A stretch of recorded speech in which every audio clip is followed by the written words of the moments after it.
بسم اللہ الرحمن الرحیم۔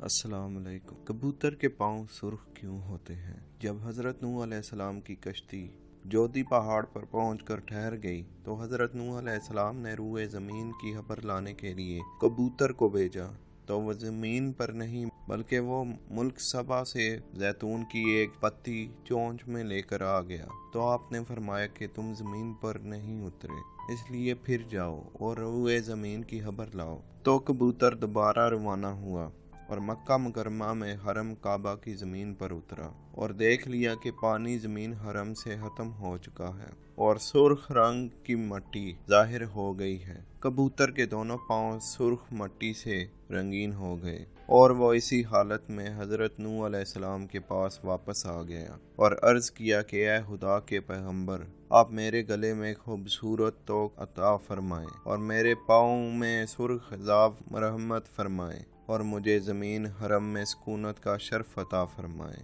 چنانچہ حضرت نوح علیہ السلام نے کبوتر کے سر پر دستے شفقت پھیرا اور اس کے لیے یہ دعا فرما دی کہ اس کے گلے میں داری کا ایک خوبصورت ہار پڑ جائے اور اس کے پاؤں سرخ ہو جائیں اور اس کی نسل میں خیر و برکت رہے اور اس کو زمین حرم میں سکونت کا شرف عطا ملے۔